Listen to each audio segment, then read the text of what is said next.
Welcome to Cardinal Rewind. I'm Chris Sullaway. And I'm Gabriella Ibarra. This week, we check out what the Lady Cardinals volleyball team has in store for their competition this season. We'll also talk with the men's soccer team and see how they plan to stay on top of the Lone Star Conference. And we sit down with one of the newest additions to the UIW football team, who comes to us all the way from Australia. But first, the quarterback controversy is over. UIW head coach Santiago is giving the reins over to Peyton Lynch. Lynch has some solid minutes behind last year's starting Thomas Houston, completing 98 of 103 passes for 956 yards, while rushing for 408 yards on 9 carries. We made a decision to go with Peyton Lynch as a starting quarterback. We looked at these guys for 21 practices during camp. In fact, we charted these guys every day during practice, all the quarterbacks through every skeleton, 7-on-7, every team drill that we had during camp, and Peyton came out way ahead numbers-wise. He's got great leadership skills. He's got a real command of the offense. He's got a real command of the flow of this offense, and so and I think our decision's been good.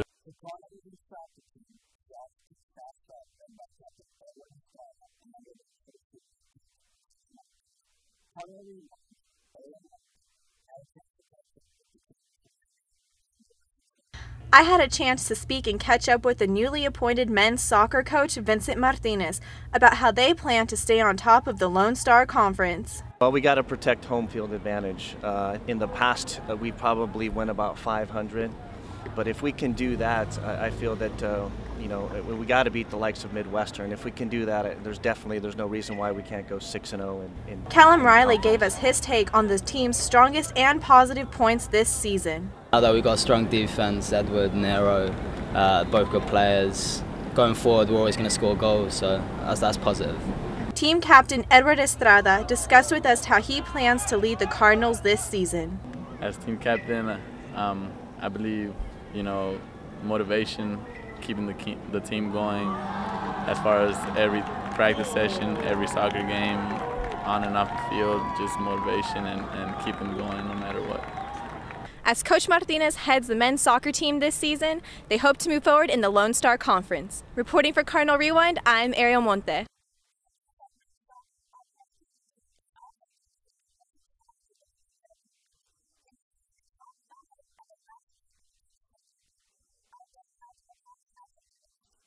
Hey Cardinals, it's a bright and early morning at Benson Stadium, and I'm here with the men and women's cross-country team. Today we're going to figure out how they plan to have a successful season and beat out the competition at conference. So what are some goals you guys have as a team this year? This year we'd like to score higher in our conference meet. Regionally, I'd love to be top 10 on the men's side and the women's side regionally, and that would be school records for us. Usually at the regional meet there's about 30 teams, well there's 33 teams in the region. This year, since it's in Texas, there'll probably be about 25 or 26 schools that run, so to be in the top third would be great. This season we're really focusing on being together as a group whenever we race. So we have one strong pack in the front, and then the second pack would be ladies 3 through 5. Right now we're trying to close that gap so that our times could be a little faster and move up as a team. Well, that's our story on the Cardinal cross-country team. I'm Danielle De La Paz, reporting for UIW TV News.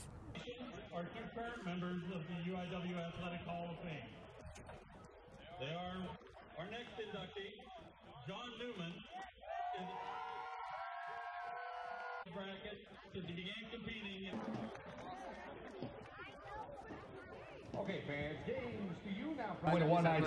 Well, I'm honored to be in such an elite group, and there are plenty of Hall of Fame coaches in this university, and I'm just glad to be a small part of it.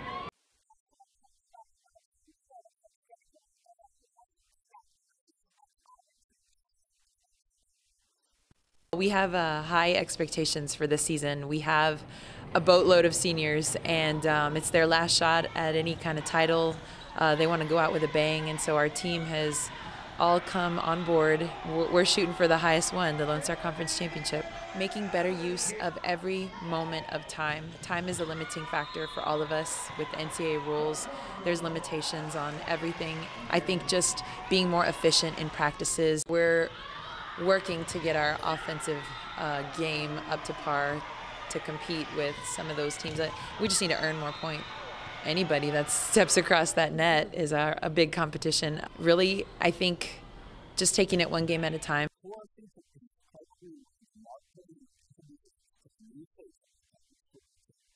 Football is often described as a game of dedication, but for UIW freshman Rory Dew, dedication has been taken to a new level by leaving behind his family, his friends, and his country, all for the game he loves. I played about 4 or 5 seasons in Australia, but the level of competition's a lot lower back home. We practice once a week. You know, it's very sort of primitive still compared to how it is over here. Dew comes to UIW from 15,000 miles away as a native of Melbourne, Australia, where the concept of American football, well, it isn't exactly second nature like it is here in the United States. Most people know football as the game where people wear helmets, pads, and run into each other. But I'd say, I'm pretty sure there's only about 4,000 people in the whole of Australia that play football. But being a 6'9", 300+ pound gifted rugby athlete doesn't necessarily translate to immediate success on the football field. Well, the first time I actually stepped on a football field, I knew about 3 of the rules, and I've been to 1 practice session. My first season was a really steep learning curve, learning about, well, for one, you know, having to set on offense and not being able to move beforehand. That was the first thing that became an issue for me. But, you know, I sort of learned as I went and just sort of had fun with it. So how have Rory's teammates reacted to the new guy in the locker room? Everyone had sort of heard about the big Australian coming, so I suppose you know, everyone was sort of interested in seeing what it was all about. But I feel I've been really well received here. I get on really well with my teammates, and I'm really enjoying being here. So you know, everything's going well. Even with all the changes to Rory's life, the one that might stand out the most is the Texas heat. Well, at first it pretty well killed me. You know, I went from when I left Melbourne, if it got over 45, it was a good day. And then I landed here in, I think it was 105 when Coach Marciano picked me up at the airport. So, you know, it was a struggle for the first at least week or so, but, you know, I'm dealing pretty well with it now. From the land down under to the Lone Star State, Rory Dew is just beginning his journey on the long road to the football field. For Cardinal Rewind, I'm Mark Trevino.